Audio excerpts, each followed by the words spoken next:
Hey, good evening, everybody. This is Councilwoman Tamika Isaac Devine. Just getting in from a community meeting. This is my fourth meeting this week about the issue of the rise of gun violence within our community. And so, before I turn in for the evening, I really wanted to come on live and talk to you guys a little bit about what we're seeing in our community. Be very honest with some statistics and really just share with you some thoughts that I've had over the last week and the conversations that I've had, particularly in tonight's meeting, which I felt was really good.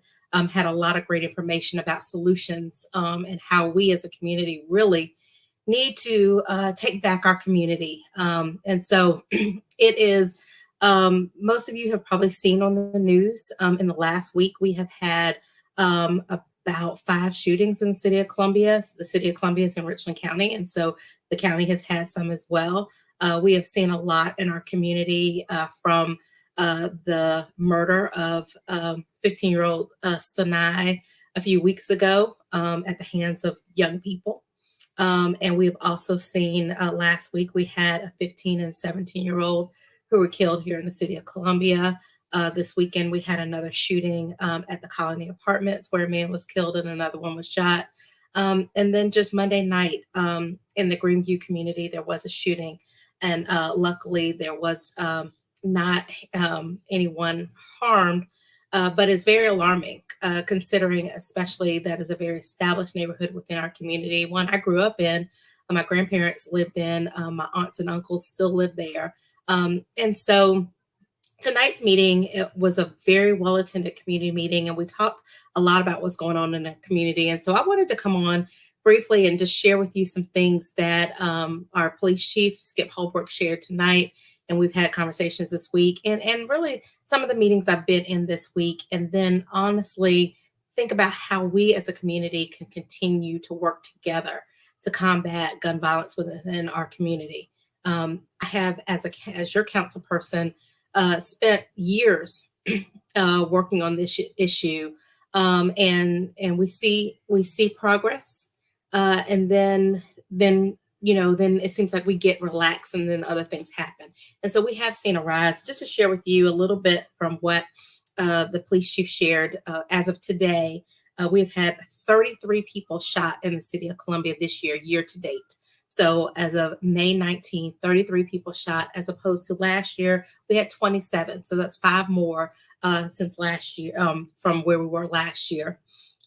This year, we have seven of those were fatalities. Last year, there were four fatalities. So that's about a 22% increase in the people shot by gunfire here in the city of Columbia. And a lot of times, our officers are alerted to gunfire within our community because we have technology called Shot Spotter. And that Shot Spotter will alert law enforcement when there are gunshots in a particular area. That is technology that is very useful to us and definitely needs expanding. We have it in what we call our hotspots within the city, but we need it citywide because it does alert us. Sometimes we do not get 911 calls. I think sometimes communities are desensitized to gun violence. They're used to hearing it. They don't feel like they're going to get the reception. They might not want to get involved, whatever the variety of reasons. But a lot of times our officers are alerted to gunfire within a community because of Shot Spotter alerts and not from 911 calls, which is an issue. And we have to talk about that. And I'll get to that in a minute. But just from what the police chief shared tonight, looking at the numbers per capita, city of Columbia, we have the fifth highest homicide by gunfire rate in the nation per capita. So of course not the fifth, depending on the size of the city. And that's really alarming to think about that. And 70% of our victims are younger than 35 years old. The majority of our victims are Black men.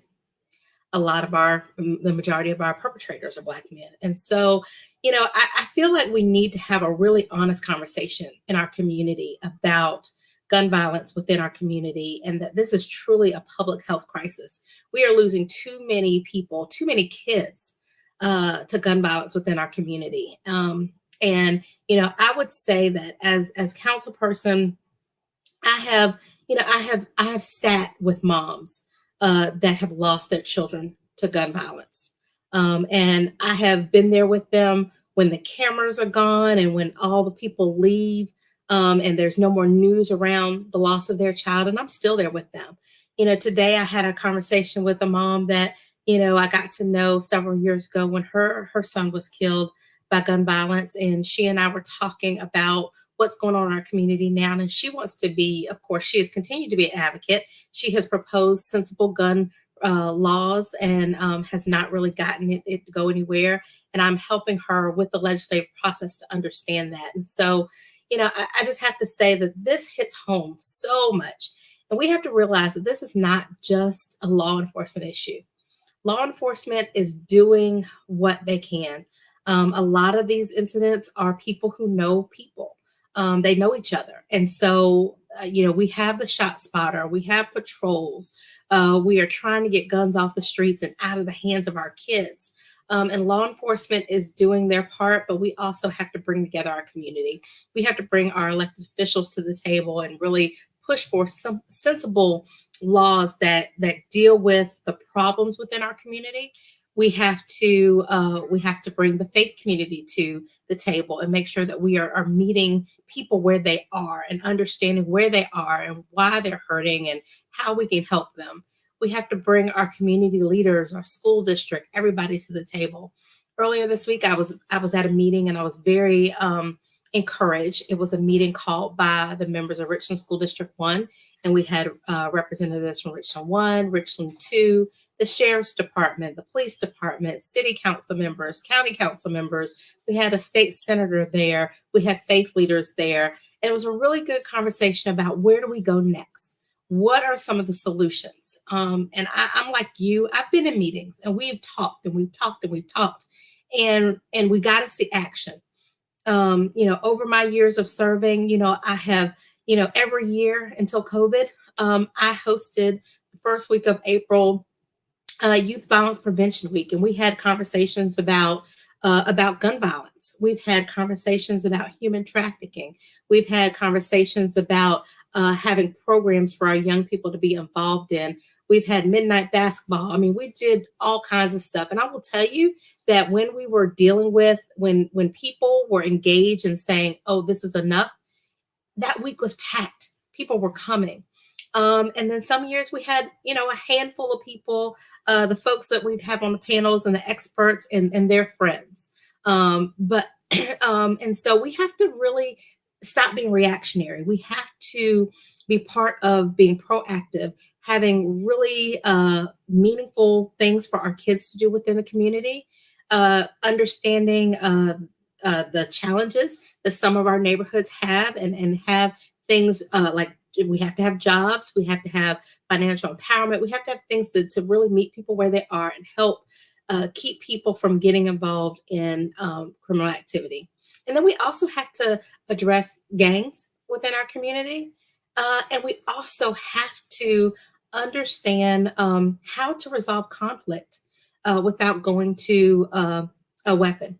And so, those are just a couple of thoughts that I've had this week in the conversations. I had, like I mentioned, I talked to a mom that lost her child a few years ago. I've talked to faith leaders. I've talked to community leaders. I've talked to kids. I've talked to some of the young people who are living in communities where gun violence is the norm. And I've listened to them and I've heard how desensitized they are, to the point that some of them aren't even scared anymore because they just feel like that's normal for their community. And so I would love to hear some of your thoughts on where we are and what are some of the solutions. But, what I do want to emphasize tonight, tonight's meeting was really good. Our Columbia Police Department came in with solutions. They talked to the neighborhood about what the investigation shows, who we know is responsible for a lot of the incidents that are happening in their community, what we're doing to address not just the violence, the gun violence, but what we're doing to address code issues and nuisance properties, and holding folks accountable who are allowing folks who should not be in their home to be in their home and hiding out from police. And so I was very, very very pleased with the report that CPD gave tonight and the interaction from the community about how they can be a part of the solution. And part of those solutions we talked about is from the community getting engaged and coming to bond hearings when a perpetrator is arrested, and how they can speak about how this gun violence and other things are affecting their community. We talked about how, we need nosy neighbors. I for one, in my office, next door to my office, I have a bed and breakfast, and I love my nosy neighbor, because when things are happening at my office, she's on the phone calling the police, calling me, because she's looking, and when she sees a car that should not be there, on the weekend and at night, she's calling, she's investigating. And we need to go back to that kind of community. We need to know who our neighbors are. We need to be nosy neighbors. We need to understand who might be in our communities that don't belong there, and how do we address those situations. And so that's just a couple of thoughts I wanted to share. I wanted to give you guys an update on those statistics, and realize and let everyone know. I know I've had people call me and say, "Well, Tamika, it sounds like we're having a shooting almost every day." And is that the same as we had before? Because it seems like a lot. So I will confirm with you, we do have a 22% increase in persons hit by gunfire. And so we are seeing an increase within our community. I know cities across this country are seeing an increase, and we have got to start with our laws that address gun violence, but we also really have to get back to providing productive things for our young people to do. And then we also have to deal with being a community, helping with conflict resolution, and understanding the role that we all play in covering our young people. I know, I know several moms who've lost kids, dads who've lost kids, communities that see it. And I have to say that, we have to get to the point where we are fed up. We are sick and tired of waking up and watching the news and seeing that another teen got shot. We have to get to the point where we feel like enough is enough. And what are we going to do as a community?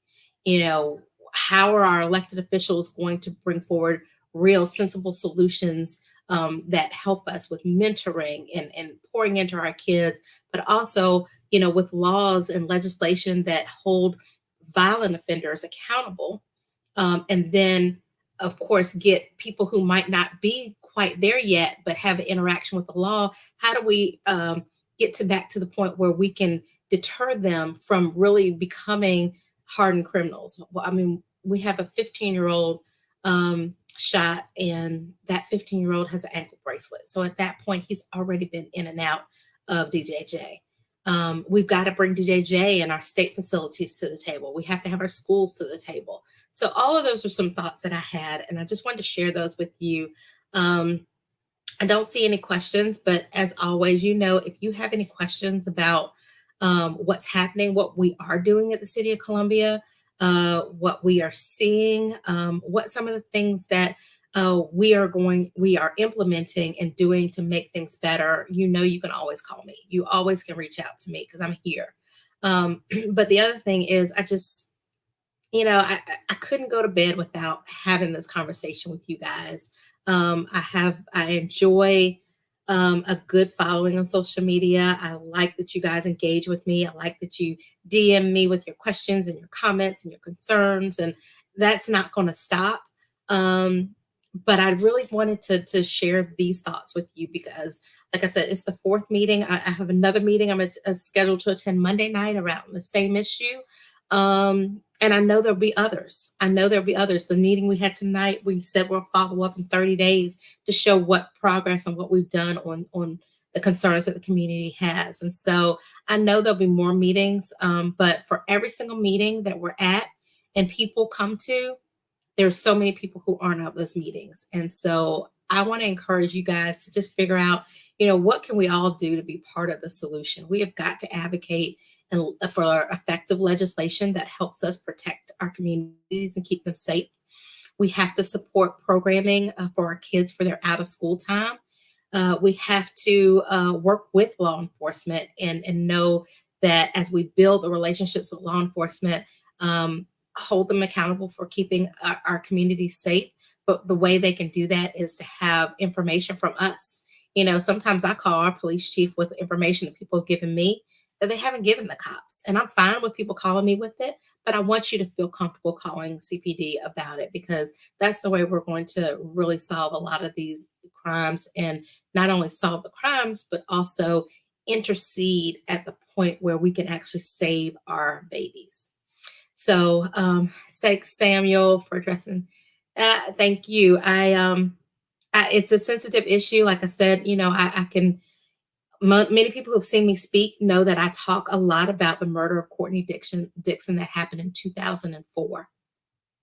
We are 18 years from when Courtney died, and I still talk to her mom, Diane, and I never want her to think that this city, that people have forgotten her baby, who was 12 years old when she was gunned down on her own porch by a 17-year-old.